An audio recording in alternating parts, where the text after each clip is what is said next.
ఈ రాష్ట్రంలో ఏ రాజకీయ పార్టీకి కూడా పర్మనెంట్ ఇల్లు కానీ ఆఫీస్ కానీ లేదు. ఓన్లీ జగన్మోహన్ రెడ్డి గారు వైఎస్ఆర్ కాంగ్రెస్ పార్టీకి మాత్రమే పర్మనెంట్ ఇల్లు పర్మనెంట్ ఆఫీసు ఉండేది మనం అందరం కూడా గమనిస్తున్నాం. అండ్ ఎవరైతే జగన్మోహన్ రెడ్డి గారి మీద బురద జల్లాలని, ఆయనకి ఇక్కడ ఇల్లు లేదు, ఆఫీస్ లేదు, ఆయన అధికారంలోకి వస్తే రాజధాని మారుస్తాడు అని చెప్పేసి నీతిమాలిన రాజకీయాలు చేశారో వాళ్ళందరికీ ఈరోజు చెంపపెట్టులాగా పర్మనెంట్ ఇల్లు పర్మనెంట్ ఆఫీస్ జగన్మోహన్ రెడ్డి గారు ఇక్కడ కట్టి ప్రజలకి నేను అండగా ఉంటాను, వాళ్ళకి శాశ్వత పరిపాలన అంటే పర్మనెంట్ పరిపాలన ఇస్తాను, వారి కష్టాలని దూరం చేస్తానని ఏదైతే ప్రామిస్ చేశాడో దానికి అనుగుణంగా వాళ్ళకి అందుబాటులో ఈరోజు విజయవాడ గుంటూరుకి మధ్యలో ఇల్లు కట్టుకోవడం కూడా మనం కళ్ళారా చూస్తున్నాం. సో మీరు చూస్తే చంద్రబాబు నాయుడు ఇంతవరకు కూడా ఇక్కడ ఇల్లు కట్టుకోలేదు, ఇక్కడ ఓటు లేదు. 2014లో కూడా మీరు చూసారు హైదరాబాద్లోనే ఓటేశారు. మొన్న ఇల్లు కూడా హైదరాబాద్లోనే కట్టుకున్నాడు.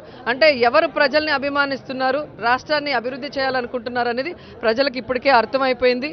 ఎందుకంటే Chandrababu Naidu temporary house, temporary office, temporary రాజధాని అన్నీ కూడా టెంపరరీ. సో ఆయన పరిపాలన కూడా ఇంక 2 నెలలే టెంపరరీ అని ఆయనకు అర్థమైంది.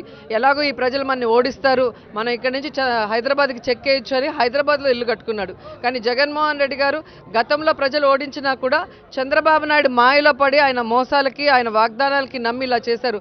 వాళ్ళు వాటి నుంచి బయటికి వస్తారు, ఈ రాష్ట్రాన్ని బాగుపరుస్తారు, తనని ఆశీర్వదిస్తారన్న నమ్మకంతోనే ఆయన 9 ఏళ్లుగా ఎదురు చూస్తున్నారు.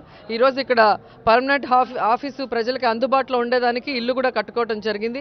అండ్ మేమందరం ఎందుకు హ్యాపీగా ఫీల్ అవుతున్నామంటే ఈ పార్టీలో ఎప్పుడు కూడా కార్యకర్తలు నాయకులు అనేవాళ్ళు లేరు, అందరూ కూడా కుటుంబ సభ్యులే. ఈరోజు అందరికీ ఆహ్వానం అందింది. సో ఈ పరిస్థితి చూసి తెలుగుదేశం పార్టీ వాళ్ళంతా కుల్లి ఏడుస్తారు. ఎందుకంటే ఆయన కొడుకు పెళ్లికి ఎవరిని పిలవలేదు, హైదరాబాద్లో ఆయన ఇంటి గృహప్రవేశానికి కూడా ఎవరిని పిలవలేదు. అంటే ఆ పార్టీలో ఉన్న వాళ్ళకి ఏమాత్రం గౌరవం చంద్రబాబు నాయుడు ఇస్తాడో ఈ పార్టీకి అర్థమై ఉంటుంది. కనీసం మంత్రులు ఎమ్మెల్యేలకు కూడా ఇంతవరకు హైదరాబాద్ ఇంట్లోకి ప్రవేశం లేదు. అంటే వాళ్ళ పార్టీలో ఉన్న నాయకుల్ని ఆయన దొంగల్లాగా చూస్తున్నాడే కానీ సొంత మనుషుల్లాగా చూడట్లేదనేది వాళ్ళు అర్థం చేసుకోవాల్సిన విషయం.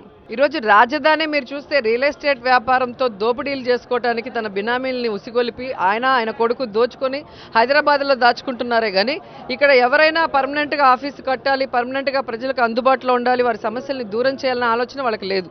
ఈరోజు తెలుగుదేశం నిందలు వేసిందని జగన్మోహన్ రెడ్డి గారు ఇల్లు కట్టలేదు. రాజధానిలో కాబోయే ముఖ్యమంత్రి అందుబాటులో ఉండాలి కాబట్టి ఇక్కడ పర్మనెంట్ ఆఫీస్ పర్మనెంట్ ఇల్లు అనేది కట్టారు.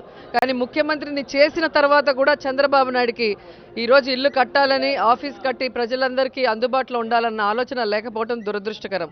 సో ఇప్పటికే అందరూ అర్థం చేసుకుని ఉంటారు, జగన్మోహన్ రెడ్డి గారు పర్మనెంట్ అంటే upcoming CM, Chandrababu Naidu out going CM.